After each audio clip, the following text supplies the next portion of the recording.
What's up, ballers? We've been waiting for the carbon TruFoams for over a year now. At least I've been waiting. How long have you been waiting? You'll have to let me know because I've been really excited. I've started playing, like, my first premium official paddle was a carbon way back in the day, like 2.5 years ago. And I loved it. And then, I've been waiting for what their next venture is after their, their X series, or 1X, 2X, 3X. These are the carbon TruFoam Genesis paddles. These are $280. You can knock off 10%, come down to $252 with the code AllDriveNoDrop. Save yourself some money. But these are interesting. All foam cores. We're going to get into how these are constructed, but these are very, very nice, and I think the weight was worth it. So I want to jump into how these were made. We'll get into the specs. There's 3 different ones right now in this TruFoam Genesis series, and they have more stuff coming. But for now, we will focus on these 3. Very excited to talk about them today. Let's get into how these are made, and then let's get into how they play on the court. Okay, let's break down what a TruFoam Genesis paddle is, what's inside it. I want to do this quickly because they really didn't give out too much information. They're keeping their secrets a little tight. But look, it's 100% foam core, and that foam goes into the handle. It's all one piece, so it's like a unibody design, but it's not thermal formed, and I think that leads to, that softer feeling because it's not thermal formed. Now, they're going to make a whole series of this. The first lineup in the series is the Genesis. They're going to make a whole bunch of different TruFoams. They will all be 14mm, and then there's going to be different densities for different play feels, different play styles. So the reason they wanted to do 100% foam is they wanted to avoid that core crushing issue that a lot of the Gen 3 and some of the Gen 2 paddles face, because now there's no polypropylene to crush, and they can control the density and the construction of the paddles a lot better. So I think that these are going to last longer than any Gen 3 paddles. In my opinion, I put a lot of time on this, no issues, and then there's no break-in period either. So if you don't like break-in periods, this is going to be great because it plays consistently right out of the box up until, 30, 40 hours. It stayed the same for me. So let's get into the specs. That's all the information that they've shared with me on the construction. So let's just talk about what these shapes are in the first series of the TruFoam paddles, the Genesis series. Okay, so let's run through these specs real quick. So the carbon foam TruFoam Genesis 1, as we talked about the construction, it has that TruFoam foamed core, and it is an elongated shape. We have a combination of T700 carbon fiber as the front face, and then we have fiberglass underneath that. How many layers of carbon fiber there are exactly, not sure. We do not have that information at this time. Dimensions 16.5 by 7.35 inches, so they don't use the full allotted amount of width and length there. The handle length is a 5.5 inch handle, so that is really the main difference here between the 1 and the 3. The 1 has a longer handle, bit of a smaller face, a bit narrower, but you have that added handle length, and then grip circumference of 4.125 inches. That's uniform across all the series. Swing weight of 118 to 120, mine came in at 119. Still a fine swing weight, nothing crazy there. And then the twist weight, 5.82. We'll talk about this in their game performance, but I think the 1 might have a sweet spot and twisting issue. Now, the 2 is, I'm going to give you a little spoiler. This is my favorite of the series. It is their wide body and same facing with the carbon fiber fiberglass. Dimensions of 16 by 7.85, 14mm core. Mine came in at 8 ounces. Handle length of 5.25, grip circumference 4.125. Swing weight range from 112 to 114. Mine came in at 114. Twist weight of 6.88. So this is an amazingly stable paddle. A little bit higher of a swing weight for like an average swing weight for a wide body, but I think that it is okay with the way this paddle performs. I think it's really good. Now for the 3, this is also an elongated paddle, 16.5 by 7.5, classic elongated dimensions, 14 milli, 8.2 ounces, the heaviest of the bunch, 5.25 inch handle. Grip circumference is the same. Swing weight, 118 to 120. Mine came at 119, and a twist weight of 6.8 5.25. Definitely more stable than the 1. So now let's get into the gameplay, and we'll see how these paddles perform on the court. Okay, so we have the 1, the 2, and the 3. Personally, for me, the 1, just being narrower, the longer handle, the smaller face, it's not as stable. The sweet spot's smaller than the other 2. It's definitely my least favorite of the 3. Really, the only reason to go with the 1 over the 3 is if you need that longer handle. Me personally, 5.25 inches is enough to put 2 hands on for a 2-handed backhand. I'm 6'4". My hands are decently sized, so if you fall under that, category, I mean, it's hard. Height doesn't always relate to the hand size, but if you're generally okay, 2 hands on 5.25, then I think you're fine with the 1. So I will not really talk about the 1 too much because it was the sweet spot's not my favorite. I really think it needs some weight added, and you're kind of already at a higher swing weight for an elongated paddle. So definitely the 1 I would least recommend of the bunch. But the 2, oh man, the 2. So this is the favorite of the bunch. The 2 is just so good. So you're wondering, how does an all foam core, how does an all foam core feel, right? Well, this paddle might have the most dwell time of any paddle I've ever tested. The ball, it just like sinks. It feels like the ball's almost sinking in, and the feel is so smooth. Like, I don't feel any vibration. I don't feel any stiffness. Like, if you're someone that really wants a soft, smooth paddle, but it still packs good power, yeah, this is going to be the wide body for you. Just like the spin you can generate, the spin's just topping the charts. This is my first paddle. I'm pretty sure this is my first paddle that's gotten 2400 RPM. Let me double check that, but I think this might be my top spinning paddle now. So amazing there. And then, so the power level, I've got some stats after this, but it is just below the Paddletek ESQ 12.7 and the Joola Gen 3S, both the 14 and 16 millimeter. The power level is below that. The pop level is below that. It is right below them in the power paddle category. I'm going to classify it as a power paddle because it does hit really hard. And adding weight to this paddle actually seems like it benefits the power even more than other paddles. I'm not sure if that's because of the all foam core or how exactly that works. That's just been my experience. Resets on this are amazing. So let's talk about the sweet spot. The sweet spot is really good, and you get that consistent feel on most of the paddle surface. You get the consistent power level on most of the paddle surface, and so that makes the resets really easy. It feels really stable in your hands on those resets. So that's not an issue at all. Getting to the kitchen is a breeze with this paddle.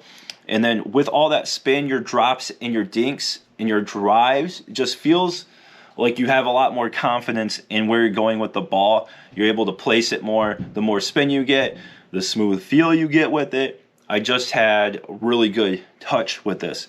And now the power level isn't on that top end of like the Gen 3, the Joola Gen 3S and the Paddletek ESQ, but the power level is still really good and more than, pretty much all the Gen 2 paddles. So to have that soft feel with a great power level is excellent. The pop, actually, the pop's pretty good too. It's not, it's less, a lot. If you're like, hey, how is the pop compared to the other ones? We'll talk more about that. So it's enough pop to get the job done. Really, the more you're swinging, the more you're going to feel the difference. If you just have this paddle stationary, it does kind of absorb the ball pretty well. So if you're someone that really likes to soften the ball, this paddle can do that. And then you need to give it a little bit more energy to get that pop going. But on the counter punches, it doesn't take too much to activate the pop, and I think that's more thanks to the fiberglass layer. So that's kind of how the 2 plays. It plays really well. It plays like a power paddle that gives you control. It just doesn't have as much power as some of those other power paddles, but the sweet spot and the control is better. Now, you want to talk about the elongated Carbon 1? Let's talk about that. So the sweet spot obviously going to be smaller, it's going to be longer but narrower. It still feels pretty good, and then the power level, same as like this, it's not as much as those TKO-C Paddleteks, but it is, you know, it's probably a little bit farther behind than the 2 is compared to the ESQ. This one, when you connect with it, when you get it like dead center in that sweet spot, you can really send it home. It's just, it's harder to hit the sweet spot on the elongated to get more consistent power, but it's pretty stable. The one does benefit from some weight. I think all these just play better with some weight, but like the 2, you can play stock no problem. The 1, you could play stock, but I prefer adding weight. Same thing with this though, you get really good dwell time, especially for an elongated paddle, and you get amazing spin as well. It's still, even in the elongated form, still don't feel like any stiffness, any vibration. Only like if you get, you know, you start hitting towards the edge guard, you're gonna feel the ball on any paddle with that. You know, so this one, if you're like a big driver, big server, you're gonna like how much spin you get with it. You're gonna love how much dwell time and spin and power you can generate. So yeah, the 1, you know, it plays similar to the 2, except it just isn't as good at resetting. It doesn't have as big of a sweet spot, and then it gets more power in that elongated form. You know, and if that's what you're looking for, I think that the 1 is going to fit the big aggressive play styles. And then with the weight setups, you have some room to play with to get it to exactly how you want it. So let's go talk about the weight setups, and we can see what I tried and then what I recommend. Okay, for the weight setup, I'm using Bodhi tungsten tape. If you are looking for any tungsten tape, link is in the description for that. So this is the 0.5 grams per inch tape. I've got 8 inches going from the handle all the way up, and if you've got the paddle, this says TruFoam right here, it goes all the way up to the T. So what I'm looking to do is, since the paddle is already kind of at a higher swing weight for a wide body, I didn't want to add too much swing weight, so I wanted to add a little bit more weight for a little bit more power, and this weight setup played very well. If you wanted to, you could add some more weight going up to the top, you know, depending on your preference for your swing weight and what you're comfortable with. I would start with doing this. You could even just add the 3 grams, you know, a little higher up if you wanted to. I think having the weight in the throw all the way up here helps, you know, not get too much head heaviness. But that was my setup on the 2. So for the 3 and the 1, I put it 3 grams at that 4/8 bottom corner right there. I did that for the 1 and the 3, so you can see here too the handle length difference. If that was something that interested you, you can see how much more room you have on the 1 than you do the 3. I think the 1, definitely you want to try some weight on it just to make it a little bit more stable. The 3, you can play stock. You have maybe some slight twisting, but I think just adding the weight helps with the sweet spot, helps with the stability. Usually any elongated paddle, I like to add weight, at least to the bottom corners, if not farther up, if I can. But yeah, awesome series of paddles here. So let's jump into some comparisons. I'm mainly going to talk about the 2 and how it compares to other wide bodies, because I think that is the most important. So I'm going to throw some stats on the screen real quick. Check out those numbers. You can see the 2, a little bit less powerful, a little less poppy than the Paddletek Bantam ESQC 12.7, and the Joola Scorpeus 3S 14mm and 16mm. But look, what we have here, okay, so you have around like the same shapes, right? The handle length on the ESQ going to be longer. Handle length on the Joola also longer. So if you're someone that you know, needs that longer handle, but what you have is more paddle face, more sweet spot on the TruFoam. So if you're someone that doesn't need that longer handle, the TruFoam is already winning in that regard because it has that shorter handle with more paddle face. It just depends what you're looking for. And then as far as like control goes, these 2, you know, are very poppy. And like I would say the Gen 3S, the Scorpeus 3S, gets decent dwell time, right? But the Paddletek Bantam, it feels like sometimes, like when you're on those harder swings, like you can pocket the ball a little bit, but like on the counter punches, it really flies off the face really fast, especially some of the rolls too. So, and they're stiff. They're definitely stiffer and more vibration on the Scorpeus 3S and the ESQ 12.7. This one just feels so much smoother. I feel like if you're someone that like really just doesn't like that vibration, like it bugs you, or you just don't like that stiffness, then you're gonna love the TruFoam because it's super soft and smooth. You just sacrifice a little bit of power and pop, but you gain sweet spot size and control. So that's how I'd break down these 3 power paddles, and I hope that helps make your decision easier for what you would want to get. And then if you were talking about the 1 and the 3 compared to like the Paddletek TKOs or also the Joola 3S, that's kind of just the same thing. Is like the TruFoam Genesis 3 is going to have a bigger sweet spot than the Paddletek TKOs, and it's going to have a little less power and a little less pop, but more controllability. So that's my breakdown of how they compare to like the bigger power paddles that I know people are going to be thinking about. So let's wrap up in the conclusion.